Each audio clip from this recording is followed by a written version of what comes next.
It's wonderful that you've all come along to join us today. We are having massive technical problems with the Open University today. For some reason, it doesn't like anything we're doing. So at the moment, you've got me. My name's Margaret Greenholm. I'm a Student Hub Live presenter, and I work as an associate lecturer within the university. So my role is to support students with their studies. And today we do have some guests lined up. I'm not sure what order we're going to be doing them. It's going to be a bit chaotic. But I thought I'd first of all start off by just telling you a little bit about Student Hub Live. So obviously you found us because you're here with us today, and I do know quite a few of you have been along with us in the last few sessions, because quite a few of you have been saying your February start, so I'm hoping some of you have come along today. So Student Hub Live was set up I think about 10 years ago. We just had a 10th anniversary. Yeah, that's right. Maths has gone there.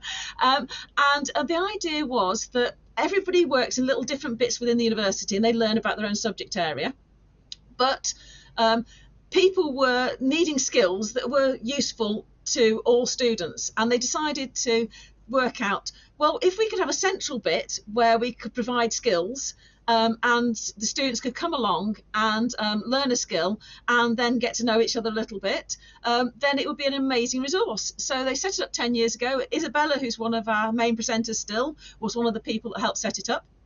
And I joined a couple of years ago, and we also have Rob, who helps with the main presenting. We have lots of wonderful people that help out with our chat. And what we do is we try and talk to our students about what skills they need, and then the next year we'll produce a session for them. So we do all sorts of wonderful things like time management, critical thinking, essay planning. We've got some coming up in the next few weeks like graph skills. We had one yesterday on high intensity study. So all these sort of wonderful things, and in order to find out about them, all you need to do is sign up to our newsletter that comes out once a month. You don't get loads of emails, you just get one message every month, and it tells you what you can do. A lot of our courses do fill up, so you do have to be quick off the mark. So like for instance, essay writing, I think we had 600 people sign up last time around essay writing. Luckily, in respect to running the session, a lot of people don't manage to come along, so we do still get a lot of people along to session, but not 600, so that's wonderful. And today we have got in the studio with us Michael from the Open University Students Association, and we've got Dawn helping in the chat. We're going to start off with finding out a little bit about the Open University Students Association. So if you would like to come along camera with me, Michael, she'll find out what you do and what the Students Association can do to help people. So Michael, thank you so much for joining us. I think because Michael is not using any of the Open University equipment, same as me, that we are all okay. Thank you for joining us. I was wondering, can you tell us first of all a little bit about your journey with the Open University? Good morning, everyone. Thank you for having me, Margaret. So my journey with the Open University began when I was very young, because my grandmother, who has agoraphobia, couldn't have gone to a physical university. So instead, she studied with the Open University. She always had a passion for music. She studied teaching and went on to become a music teacher. My auntie, who has physical challenges, couldn't attend a in-person university either. But through the Open University, she went on to not only get a bachelor's, but a master's degree in psychology. So I'm very proud of them both. And then myself, I went to an in-person university at the age of 18. Didn't get the grade I was after because of mental health difficulties. But then I was most of the way through my degree, so realised I had to complete it anyway. I wanted to get that grade. I wanted to get a degree. But then I realised that because I didn't get the grade I was after, I chose to go back to university. And the Open University has given me a another chance, and I'm really grateful for it. So I first studied psychology with counseling in 2018. Then realized it wasn't for me. Don't get me to write. But then I realized mathematics was more my style. So I went through credit transfer. Through onto mathematical courses, saw what I'd be able to transfer the most credits onto, and it turned out to be engineering. So that's what I'm studying today. Well, that's a really, really nice story. I mean, it's very similar in some respects to my first touch with the OU, because I lived in a little tiny village, and one of my friends in the village was a few years older than me, and she had problems with her family, so she got thrown out of her family house and came to live in our house with us. And she ended up not being able to go to school because of this, and so therefore she needed to work out how to get some study done, and she joined the OU when she was in her 20s, and she wanted a tutor. So my first job with the Open University was not actually with the Open University, it was helping out a student who for family reasons wasn't able to go to a normal university, Red Brick University. And so that was my first contact with the Open University, and I just discovered all the lovely study materials and how much support she got, and I just thought it was a lovely organisation. And then later on in life, my husband, at that time was my boyfriend, said he'd got some work working for the Open University for summer school, and encouraged me to apply, because obviously I was a broke student at that point, because I was at doing physics and chemistry at Durham at that point, but I was broke, and so I started doing that with him. And the Open University have now been employed by them for 23 years, with a gap of 13 years to bring up my family, which I think a lot of our students will relate to, that I had to take a gap out of my work to bring up my family. And I'm still studying with the Open University. So I'm currently a geology student with the Open University. So as well as a tutor, I'm also a student.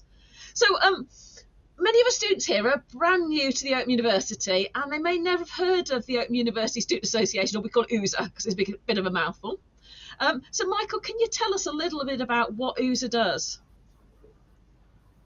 Yes, of course. So USA, the Open University Student Association, we represent the views of students and work to build our student community.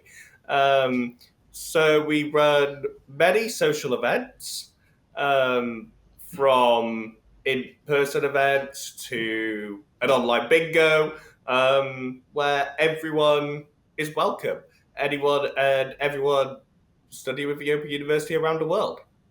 Um, and as part of the association, we have a students' issues page, where anything you'd like to see changed in the university, put forwards on there. And if it's popular amongst fellow students, then you could well see that change make a difference to the university.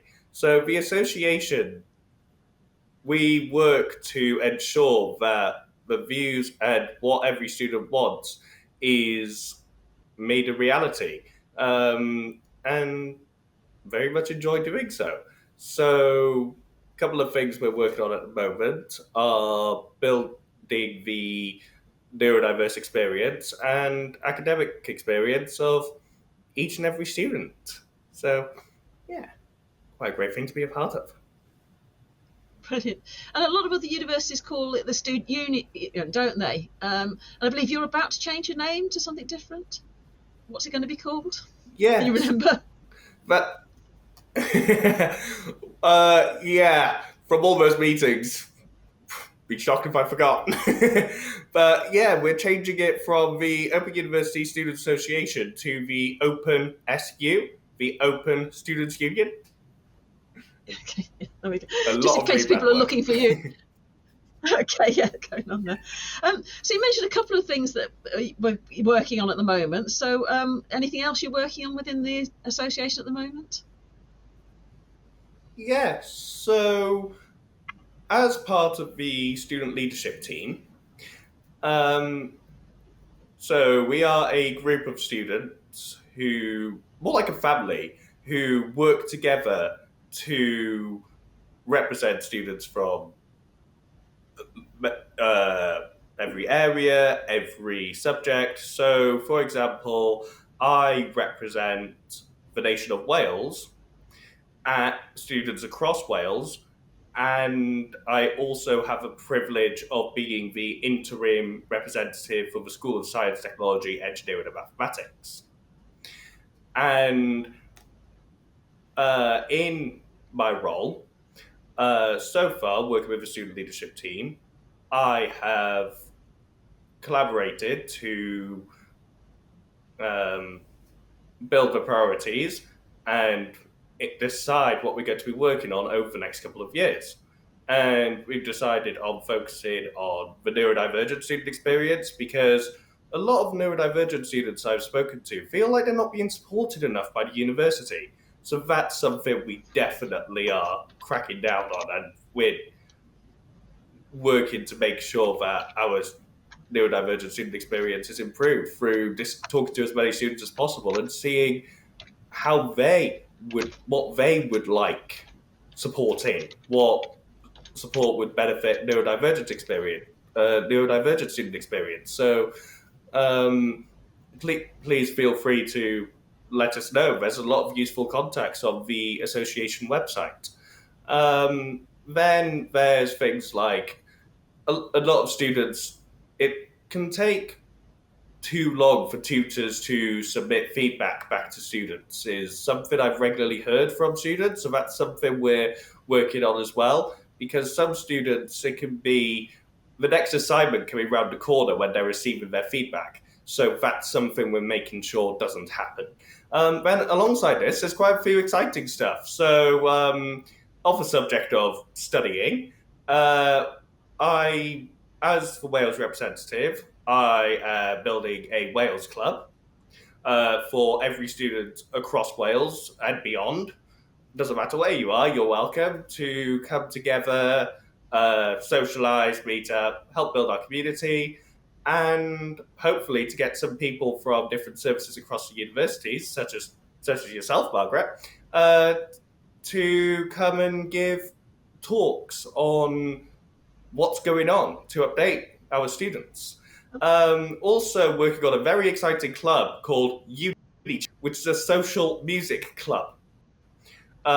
So every single student is welcome to come along and listen to music, sing karaoke, request songs, and just have a general great time.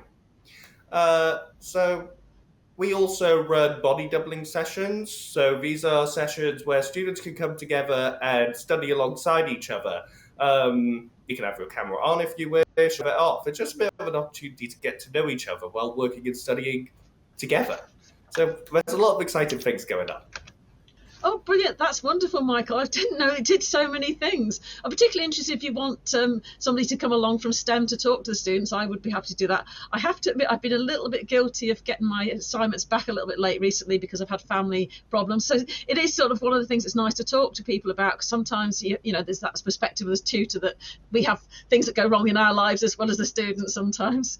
One of the things that I know that I've used OOSA for is that they have a shop, which is great. You can get things like sweatshirts. This one isn't actually an OOSA sweatshirt, but it's kind of an Open University sweatshirt.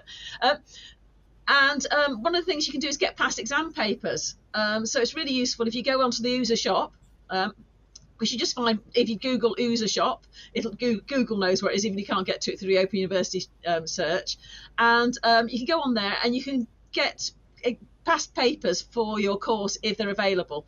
So it's brilliant, and it sends you a little link and then you download them, and if you want to buy a t-shirt while you're there, you can get a t-shirt as well. And then there's all sorts of societies that Michael's just been talking about.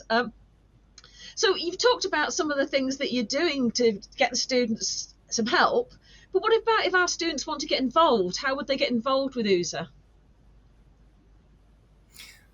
Really good question. Thank you for asking, Margaret. So if you'd like to get involved in OOSA, the number one thing to do is check out the website. The website has so many details on there of what's going on, how to get involved, and the different events we run. Also, on your module website, on your student home, you should see a link to the association. It certainly comes up the right-hand side of the screen for me quite regularly. You wouldn't think I was involved with it. But yeah, I'd keep an eye out there, and also the website is a really good place to go. And also, I believe you may have, in starting with the university, received a brochure or a leaflet in the about the association and things and details about our student association. So if you follow the information given on that, then yeah, you'll be able to see the great opportunities we have going. One of the things I've noticed is you run a lot of societies. Have you got involved with any of the societies? These sort of little groups that you have for students to get involved with. Have you been involved in any yourself? Yes. So alongside the Wales Club, which I'm hoping to build into a society, and the Unitunes club, the social music one, um, I've got involved in the Mathematics Society, studying the mathematical methods route of the engineering degree. It's been very helpful for me, and there's so many societies on there. A lot. There's some subject specific. There's some not so. And there's a lot of support groups too. So we have the Disabled Student Support Group, DSG, it's commonly abbreviated to, the Disabled Students Group, which provides amazing support to students with visible or invisible disabilities. Um, so I'd really recommend checking it out. I myself have autism and ADHD and have received a lot of support from the support group. So I'd really recommend checking it out. There's also the Pride support group for those on the LGBT spectrum, like myself. Um, and there's BAME as well, the Black Asian Minority Ethnic support group. So if you feel like you could benefit from support for any of those, then there's really great support groups to check out. I'd also recommend checking out a new platform we have in the association called OU Students Connect, where you can see a support groups tab, and in that you can see the things going on in the Disabled Students Group, Pride, and BAME. Or if you go over to conversations, you can also see the things going on in different subjects and in different areas across the world. There's an international page, there's a Wales, an Irish, a Scottish, and an English page as well. So I'd really recommend checking out OU Students Connect and checking out the amazing societies and support groups we have available. Fantastic. Thank you so much. I've just done something weird on my computer. Let me just sort myself out. There we go. I'm back again. Okay. So thank you so much for that, Michael. There's so much more than I realised, because I've been on the website a couple of times, but I hadn't realised there were so many different things you get into. I will have to go and have a look, see what you've got available for me as a student, because as I say, I'm doing my geology course. Now, going back to your own experience as a student, one of the things we were hoping to do today is hear a little bit from some of the support people. I think we may be getting somebody from IT. But when you were a student yourself, what did you find most useful in terms of support within the university? Great question, Margaret. So, two places come to mind. Firstly, I am a little biased here, but the association, because the opportunity to volunteer and get involved in building our student community, the social aspect of our Open University, has really motivated me and engaged me, and it's so fulfilling to see the work I'm doing benefit other students And I talk about being on the student leadership team, but there's so many more voluntary opportunities available, which honestly, it really feels like it feels like a big family. And that really motivates me in my degree because I remember before I got involved with the association, I felt isolated and not as motivated because it's like I'm doing this on my own. But when you get involved with the association, you see, no, no one's really alone. We've got this big family behind our university, and we're here to support each other. And I might have a couple of tears, but I really can't recommend getting involved with the association enough. And also, my tutor was amazing. Last year, I was made redundant from the job I'd been working, and that was starting to affect my mental health. So I reached out to my tutor, explaining the situation that my work may not be up to the best quality, that I may be late with some things because I was struggling. And her reply really motivated me. She said it was something like, don't worry with the grades you've got so far. I'm confident that you'll do really well. And that made me think, thank you, and really changed my mindset to I can do this. So my tutor and everyone's tutor is such a great source of support. They're really there to see you flourish in your module. Oh, that's amazing, Michael. That's so much things you've had support from people. I'm glad that your tutor's been wonderful. And I do think most of the people I interact with in the university say their tutors are fantastic. And, I do think that, when a student asks me for something like that, I try and think about it from their perspective and try and think, what can I do, in order to help them? And so that's really nice that your tutor's been able to do that for you. We have had a question from Stacey in the chat. She is based in Scotland and she is wondering, you mentioned the Welsh group that you're setting up. Is there something for her up in Scotland? So we haven't got a Scotland club as of yet, but we do have Scottish events going on. A close colleague of mine, another volunteer, she runs meetups in the north of Scotland, in Edinburgh, and in Inverness, and she is trying to connect the dots between North Scotland and South Scotland and hosting regular meetups. So I'd recommend checking these out. Also, if you by going onto the events page on the association. Also, if you see on the events page the body doubling sessions, come along to those because she's a regular host and she'll be able to tell you more than I can. Okay. Brilliant, thanks, Michael. We've had a couple of comments actually. George says, thank you very much for sharing your experience with us today. He's found it really useful. And Tazzy says she loves your honesty and openness. It's really touching. And she's also said that she's been involved with the OU Pride Facebook group, and it's excellent, and she likes that. But obviously that's slightly outside of USA. That's the Facebook, but she likes that as well. I think, Michael, we're going to ask you just one more question, if it's okay. You've got a lot of experience being an OU student and also with USA. Have you got a really good bit of advice for your fellow OU students? Yes, I've been thinking about this, and I think the best piece of advice I could give is don't be afraid.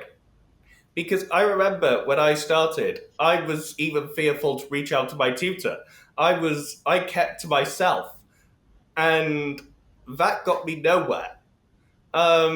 So don't be afraid to reach out to your tutor, to get involved with the association, to get involved with any of the services you'll hear here today, because the university really has a lot of very helpful resources, very helpful services, and there's so much to benefit from, which you'll hear more about today. But don't be afraid to reach out and use those services. Don't be afraid to contact your tutor for any concerns you may have. Don't be afraid to get involved with the association. Don't be afraid to use the library and to ask questions to your tutor, to other students on OU Connect, on your forums, because you may think, well, this is a silly question. It sounds dumb, but how many students do we have at our university? If you're wondering it, someone else is going to be as well. And you don't know how many people raise asking that silly question may help. So don't be afraid to speak up, to raise concerns. And don't be afraid to reach out to your tutors. And don't be afraid to voice any concerns you may have about the way the university is running, either on the issues page or to a member of the student leadership team, to your tutor or the student support group. Don't be afraid to speak up, because there's so much available to you as an Open University student. And if I knew just how much was available to me when I started, I don't think I could have contained my smile. So don't be afraid, guys. Oh, that's such amazing advice, Michael. Thank you. I just had another couple of comments from the students. Lisa says she's afraid of the entire website at the moment. I'm sure you'll get over that, Lisa, as you start to use it. And Claire, just as a follow-up question, I think you did mention it, but did you say there was a group for neurodivergent students? So there is the Disabled Student Support Group, and the chair of which is neurodivergent. I'm neurodivergent myself. We've got a lot of neurodivergent students involved. We're also recruiting in the upcoming by-elections in the association, because every student who has the privilege to represent fellow students across our university is elected by our students. We have a disability student representative coming to post. So we have a lot going on. There isn't exactly a neurodivergent group, but the disabled student group very much encompasses neurodiversity. Having autism and ADHD myself, I've received a lot of support, and I know a lot of other students who are in similar positions with and who are neurodiverse themselves, who have received a lot of support from our disabled students group. So that's where I'd recommend going. It's really helpful. Thank you so much, Michael. I've just got a couple more comments. Somebody else is agreeing with Lisa that she's a bit scared of the website, but I'm sure, as I say, that'll come. They'll sort that out. And Tazzy, who's been one of our support people in some of our sessions, has come along giving some really good advice. The only silly question is the one that you don't ask, and I think that's a really nice way to say, don't be afraid to ask the questions. It's the best thing to do is ask the tutor. Just to follow up on the neurodivergent, although USA don't have a neurodivergent special group, they have a disabled one that people with neurodivergent are welcome to join in. We have been running some sessions within Student Hub Live, which are available on recording. So if you go along to our Student Hub Live page and go to the catch up, you can see that and go through all the different ones. We've had about 2 already this year on neurodivergence, and I've got another one coming up later on in the year. So I would like to say a final thank you to Michael for being absolutely amazing today. He was supposed to only do about 15 minutes and he's done about 25. So thank you so much. You've been amazing. And to enjoy your rest of the day. I think we will move on with Jack in a few minutes after I look at the widgets. But I think if you want to get on with your day, I think we'll say goodbye to you. Thank you so much, Michael. All right, brilliant. Thank you so much. So whilst Michael has been talking to you, I know quite a lot of you have been having a little go at our widgets. So we've had one up there saying, where are you from? We've had one asking what level you're working at the moment, and one asking you what course you're on. So let's have a little look and see where people are from. So we've got quite 5. Somebody's just joined in as they saw on the widget go off on the screen there. So 5 of you from over at the water in Europe. So that's wonderful. And then we've got quite a few of you up in Scotland. We had that one question from somebody in Scotland. There's a few of you in Wales might want to join in with Michael's group, and sort of scattering down in the south of England, and then a few, the people popping in now. Somebody's just popped in from heading over to, where would that be, sort of Newark way, is it? And then there's somebody fairly close to me because I live in Ramsbottom in very South Lancashire. So I can see that somebody's put a dot, probably just south of Manchester, probably Salford or somewhere like that. Not Salford, or Stockport or something like that. So lots of you from all around the country, and indeed around Europe today. I know I've got 2 students in South America today. No, South America, South Africa, almost the same place. So 2 of my students actually in my tutor group are from South Africa. We've got some more information that you've all been having a little go at. So if we'll have a little look in a minute as to what level you're studying at. So that will come up on the screen for you. So we can see, given this is a welcome to the Open University, not surprisingly, most of you are either on Access or Level 1. So it may be your first course if you're on what they call a B start. I just wanted to explain, actually, whilst we were here, what the letters mean. So when you do a course, you get the letter at the start tells you what bit of university you're in. So a letter S will tell you you're doing science, a letter T will tell you technology and engineering, a letter B for business, and A for arts and literature, and a W, what's W now for education, I think, is that? And a U means one that's kind of between courses. So that's the first letter tells you that. The next number, which is 1, 2, 3, or 8, tells you what level you're at the university. So why, some people access, or why is an access course. So you get those for access course too. Then the next number, it tells you what level. So 1 would be level 1, which a lot of you will be doing, as you said, you're level 1. A 2 would be you're on level 2. 3 would be level 3. And oddly, 8 is master's course. I don't know why it jumps to 8. And then the next 2 digits tell you exactly which course you're on. So I'm on S for science, 3 for third level, 09 for, and that 09 tells me on geology. And then you have a little hyphen usually, and then it'll tell you what year you started, not the year you finished. So currently it'd be, for those of you starting now, it'd be 25. For those of you that started with me in October, it would be 24. So, and then the letter, the final bit of it, goes with the days, with the month. So if you started in January, it'd be A. Those of you who are just starting now will be on 25B because you're starting in February. Where we get, I think there are a few courses that start on E, which is an April start. And then most of the courses within the university run on a J start, because J is an October start. So that's those sort of numbers mean when you've got your course. Let's have a look, see whether it's your first course or whether you've done a bit more with the Open University. Let's see what you're up to. So quite a lot of it's your first course. So welcome to the Open University. I hope you'll enjoy your time with us. I have been an Open University student since 1994. And I've been an Open University member of staff since 1990, so I've stuck with a long time. And 15% of you are already on your second course, so that's wonderful that you've already got into the Open University. And some of you are old people at this one now, because 8% of you are actually on your third course, so, or more. You may even be further along with your studies. So brilliant, well done to those that are further along. And if you have any advice you want to share as a more experienced student with the students that are in the chat today, you can see there's a lot of new students. You're more than welcome to share any good links you have and really good advice that you have as well for those of you that have done 3 or more courses. So we've got another guest coming up now. We have got Jack from the Computing and Distribution Help Desk. He's kindly joined us from the OU, but he's having to use his own technology. The Open University is not happy with us today.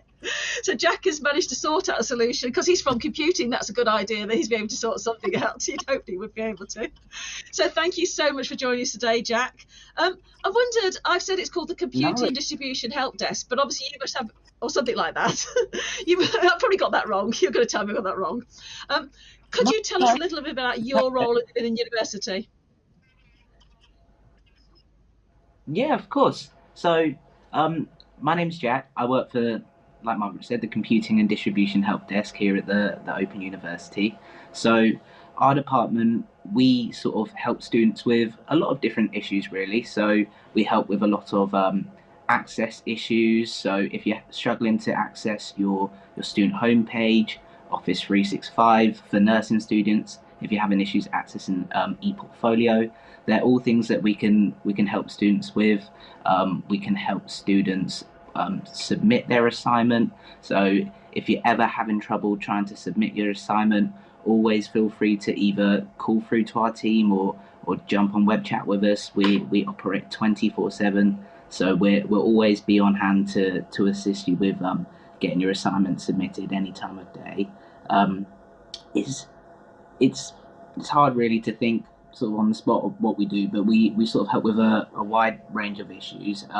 We also assist with study materials as well. So if you ever sort of have any issues with your study materials arriving, or they're arriving late, or the delivery might have been damaged, that is something that you can raise to our team, and we can look into the tracking and look into the delivery, and also issue with a replacement if it doesn't arrive, or if it's damaged. So we're always sort of on hand if you do need us, and the distribution line that also operates 24/7 as well.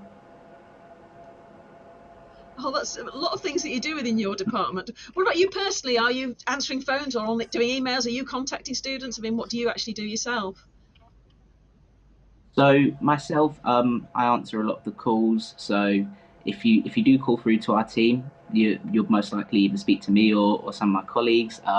We do sort of take it in turns to work on web chat. So it's when we're in the office, we either sort of answer the calls, we work on web chat, or a lot of us we do respond to a lot of the emails that come through to our team.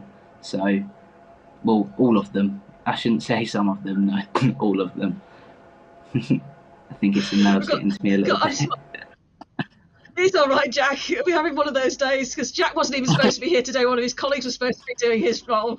So we've had a big switch round today. We've had a lovely comment from one of the students already. She says she needs you on speed dial.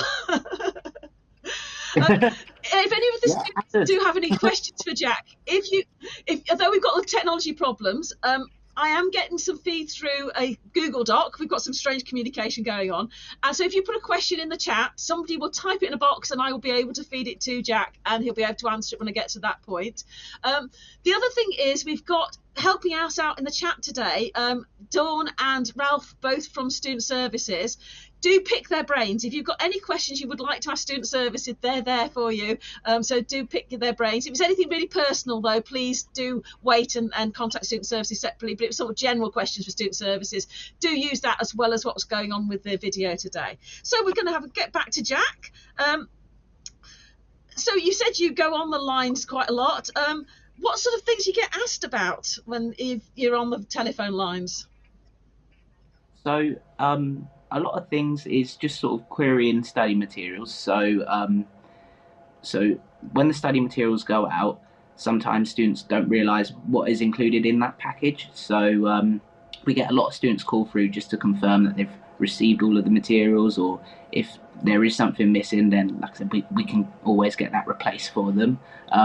We also have a lot of students, like access is a big thing for us, especially when it comes to the start of the modules, because we might have some returning students that haven't accessed their account in a long time, or we might have students that don't even realise that they've generated an account with us, and they're just struggling to gain access. So when it comes to the start of the modules, that is mainly what we get a lot of calls through regarding. It's always about accessing their account, or Microsoft 365 as well, because a lot of students, they don't actually realise that when you register onto a paid module, you do have a paid subscription with Office 365, and that is so the way to access your paid subscription is students are provided with an OU email address. So you'll be able to find that in the contact details section of your student homepage, and to access it, you'll have a link under Tools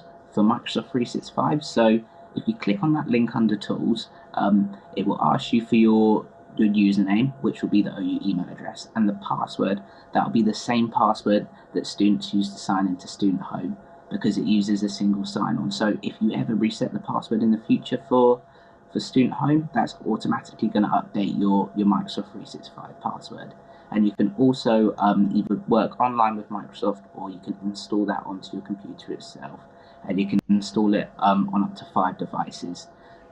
You can use it on mobile devices such as tablets and phones, but unfortunately, in our team, it's not something that we support, I'm afraid. We can only assist students with access on a computer like a PC or Mac. Brilliant, thanks, Jack. Yeah, I've managed to get Office 365 onto my Kindle Fire, I think, through the system. So you can do nice. it if you use it. Yeah, I was quite surprised I managed to do it. If you wouldn't mind, we've had a couple of questions come through from the students that related to this. We had Laura says she spoke to your colleague Tom yesterday on the IT help desk, and he was very helpful. So she had been trying out your service already. And Claire said she's got a particular problem. Can she download something within the Open University software that will change text to speech and speech to text? Is there something she could use that would do that for her? So it's with that, it's not something that we provide to students, unfortunately. But I believe the disability support team, they did have a software, maybe something called Dragon in the past, that sounds quite similar, or Dragon might be the read aloud feature. It wouldn't be something that our department would be able to assist students with, I'm afraid. But I think that there is that software available if you would speak to sort of the disability support team. Even if you don't sort of have a disability, their department, they should be able to still assist students if they do provide, or if they do require that sort of software. Brilliant, thanks, Jack. And then I don't know whether you can help with this one. Unfortunately, one of our students, Laura, has already paid for Office 365 herself. Can she get a refund or get it for free now, even though she's already paid for it? Unfortunately, not through us, I'm afraid. It is a tough one because Laura's not the only student that's done that, and I can imagine Laura won't be the only student in the future that does that as well, because it is painful when I hear students have paid for an Office subscription and they don't realise that they get it through us. But once that subscription does expire, you will still have access to your Office 365 account with the OU for 2 years after your last completed module. So even if you still need to use that account, you'll be able to access it for another 2 years after studying with us. So hopefully in the future, when that subscription expires, you'll be able to use the one that we provide and continue using that. And if you do register onto another module, then that subscription, it does sort of can't think of the words now, sorry, it just keeps expanding. Okay, it keeps going on. Okay, so I think so. Unfortunately, Laura, the money you've spent is gone, but you can get free Office 365 once has disappeared, that subscription, so you don't have to pay again. And then, as Jack was saying, you get it for 2 years after, so you get the year that you're doing, and then 2 years after, so you can carry on using Office 365. Just a quick one while we're on Office 365. What about those using an Apple laptop? George wants to know, can they use the Office 365 as well? Yeah. Mac users, they can use Office 365, and you can also install it onto your Mac as well. It shouldn't really sort of cause any issues using a Mac. You can also access it on a Chromebook as well, but you won't be able to install the Office package onto a Chromebook just because it doesn't have that functionality. So unfortunately, if you do have a Chromebook, we don't really support them on the computing help desk just because they are quite limited on what you can do on them, but they are quite good at sort of browsing the internet and things like that. But if you do need to install any sort of module software, you won't be able to do that, I'm afraid. Okay, thank you so much.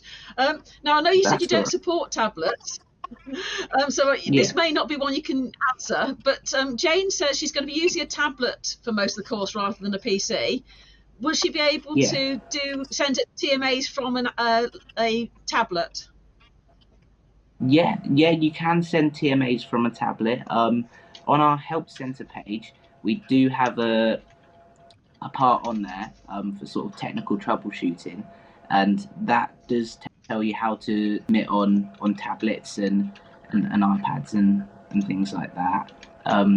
It also, on that same page, the technical troubleshooting page, it does give you the guidance on how to submit your assignment via email, just because a lot of students they might have trouble on the day, or sometimes when we have a lot of students trying to submit their assignments, the system can sort of get overwhelmed. So you can submit your assignment via email. So there's a link on that page or with the email address on who you need to send it to, and it will just tell you how to format the email to send it across to the submission system. Oh, that is amazing. Thank you, Jack. Yes, I didn't even know you didn't support tablets. He was able to answer that one. And I found when I've rang the computing help desk, even with some very daft things, they've helped me out every time. Okay. So I was just going to explain to the students about Adobe Connect, because obviously we're not in Adobe Connect today, we're in a video situation. But the Open University run our tutorials through software called Adobe Connect. And if you, when you're signed on to your Open University account and you go into Adobe Connect for the first time, you can download an app onto your gadget. Though I have found that doesn't work on my Kindle, but it works on my computer okay. But if a student's struggling with the Adobe Connect, what sort of things can you do to help them out?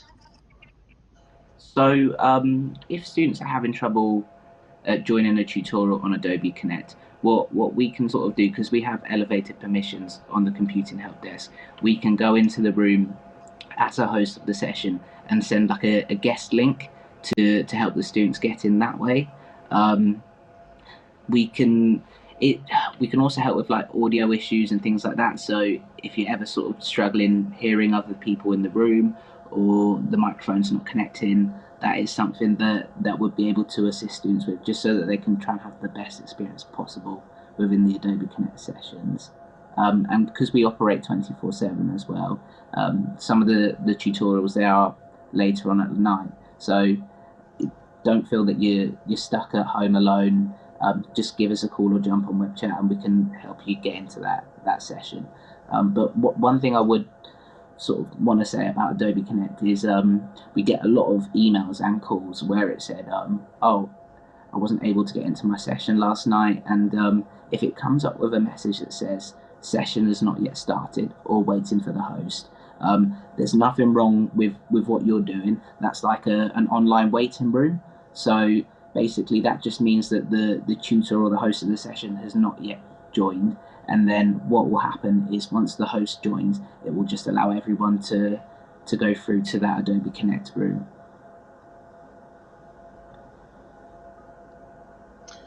Wonderful, thanks. I think there's another question coming through.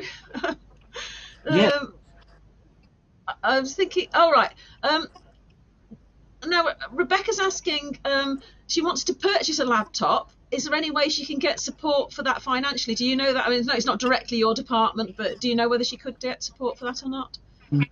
Yes, so I know that if students contact their student support team, I'm not too sure myself how the process works of getting a loan laptop, but I know that funding is available to students through their student support team. So just feel free to call through to their team, and they should be able to provide further guidance on how students apply for that. Fantastic. That was a bit left field, that one, because I do know that if you're registered disabled, there is some funding for purchasing computer equipment. So it depends what the situation is. We've talked quite a bit about the computing aspect, but I know when we started out, you said that your job was also distribution. You mentioned it a little bit right at the start. But what sort of things does the distribution part of your role involve? So with the distribution side of things, we sort of we just have to make sure that study materials sort of arrive to students. So we get a lot of calls regarding damaged books, or the complete set hasn't gone out, so it might be missing sort of 1 or 2 books from the module pack. So what we do is we liaise with Yodel, our courier service, just to see if the parcel's been damaged on the way, or if it's been damaged in transit and things like that. And then we also sort of deal with a lot of the, well, not a lot, with some of the old format materials. So students, some students with certain disabilities, they require cone-bound books. So that's where the books can just lie flat on a table, just because some students can't sort of hold the pages and things like that. So if you're coded for those materials, we can get those ordered for students, and with the alt format packs as well, because some students have printed online study materials. Sometimes they can get missing or damaged, or students just want to know what they'd be receiving, what sort of online study materials they'd be receiving. That's something that we can look into and just see what's included in that module pack, and also provide them the dates on when they're sort of due to go out.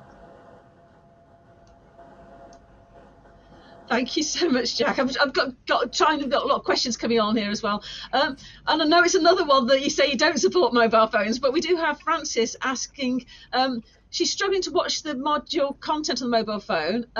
Can the content usually be watched okay on the phones or not? So I'm not sure whether she's talking about Connect or whether she's talking about the general website. But do you have any advice for somebody who's trying to work with a mobile phone instead of a computer? In all honesty, not really, just because ever since I've started on the computing help desk, we've never supported mobile devices, just because they are quite troublesome on trying to watch a lot of the content.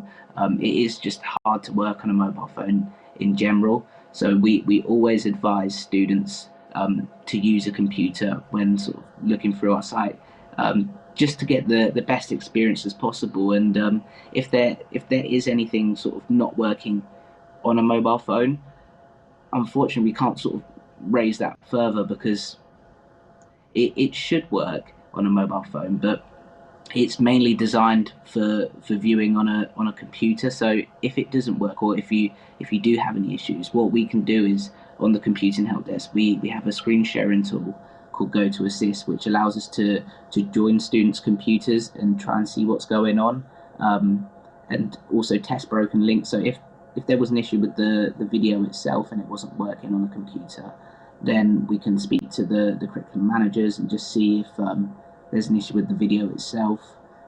But on a mobile phone, if it's not working, because we can't connect onto a mobile phone using Go to Assist, it's hard for us to troubleshoot, unfortunately.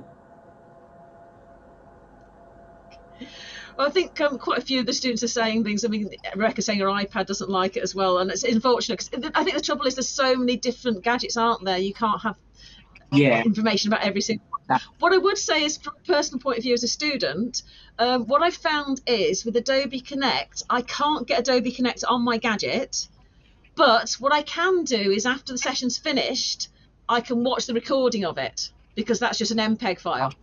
So what I found is I can't join it live, which is a bit unfortunate on my Kindle, but I can watch it afterwards. So there are ways around it, but I think it's going to be a juggling act, isn't it, for people who are working on things that aren't computers. But we just get another question coming through.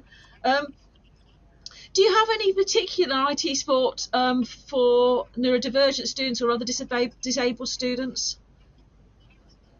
So we try and provide the best experience to all students, but in sort of terms of disabled and neurodiverse students, we don't have like a specific team in my department that deals with it, just because we're quite a small team in general. But I do know that the disability support team, they are quite good at providing additional software and additional support to neurodiverse and disabled students. So if it's not something that our department can sort of assist with, we normally transfer them across to the disability support team, because we know that they can sort of provide sort of better experience than we can, to be honest, with certain softwares.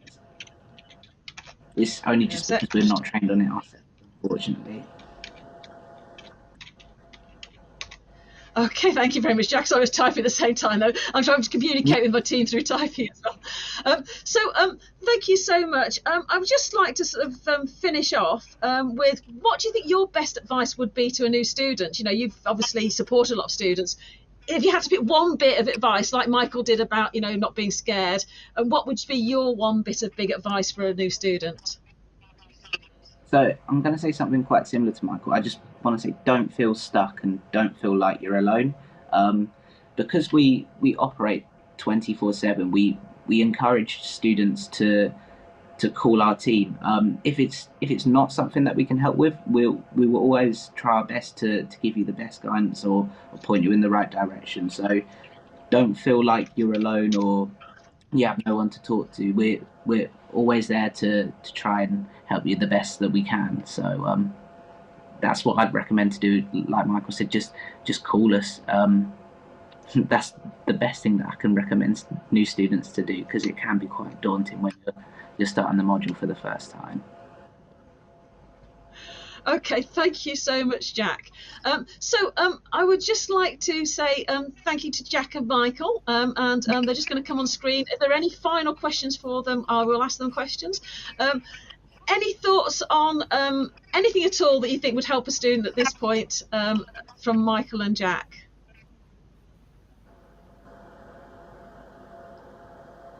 Either of you got anything? Or have you told us? Have you emptied your brains? Yeah. I think it's very much don't be afraid to reach out, because it can seem overwhelming and intimidating at first, but it quickly doesn't. And talking about the module website, that seems overwhelming at first as well, but quickly get used to it. And there's some introductory courses as well on how to navigate the module website. And I'd really recommend using those, because there's nothing quite like having the foundations in place to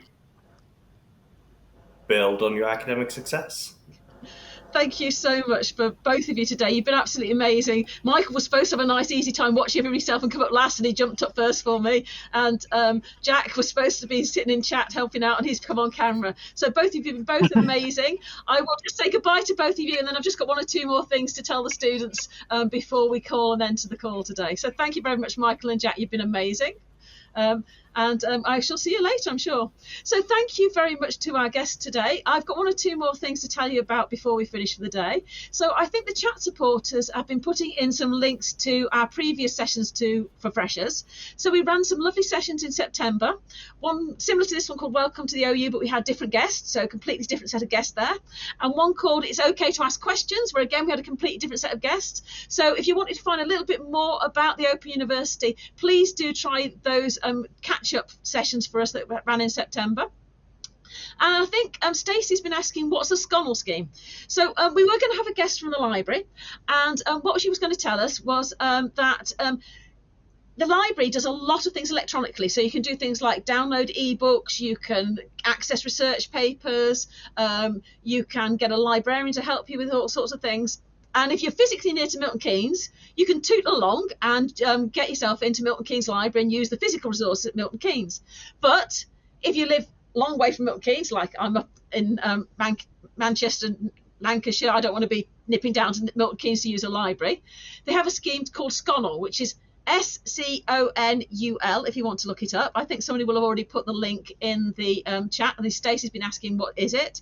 And what it is, it's a scheme that you sign up for. So you can't just go along to somebody else's library without signing up for it. And you sign up, and then you can go to one of the other university libraries that participate. So I live quite close to Manchester, so I'm sure one of the 4 Manchester universities would have a library that I could go and use. I mean, Bolton and Manchester, Salford, and MMU, between one of the 4 of them, somebody would have a library that I could go to. So what I would do, I was going to sign up for Sconnell, and then I could go off and use another university's library. So be in that environment with other students who are studying along with me and be able to use resources in that library. So I would like to say thank you to everybody else, and I do apologise that we didn't manage to get all our guests up today, but do watch all of those other events that we ran in September, as there are some wonderful bits of advice from our people there. Particularly, I ran a lot of stuff from a lady called Uti up at the library. I think Michael has put his hand up and has got something he wants to tell us before we leave. So Michael, would you like to come on and tell us what you want to tell us? I was just reflecting back on the idea of the Scottish Club and the Neurodivergent Club. I would like to say, if there isn't a club or society set up that you'd really like to see, you're more than welcome to start one. I'd really encourage you to do that. And you might be unsure about how to go along with that. There's a lot of support available. And I will put my email in the chat if you would like to contact me, just to get some support around the association and how to set up a club. Okay, thank you very much, Michael. Okay. Stephanie has told me that it was a very informative session, so thank you very much, Stephanie. I do hope other people have enjoyed it. I'm sure you're putting lots of things in chat. They're only putting little snippets for me, so I haven't seen all the conversation in the chat. But I'd like to say thank you very much to those of you joining us, and I do hope you all have a wonderful journey through the OU. And as you can see, our support people are just normal people like you. I'm just somebody like you. You know, I had to ask my students for an extension on my marking last week because something went wrong in my life. So I had to make contact with people and say things that go, you know, if things aren't going right, just contact somebody like Student Services or your tutor and get some help. And do, you know, join in and have fun and be successful. And thank you very much for joining us today. Okay, right, bye-bye, everyone. So I'll see you again later.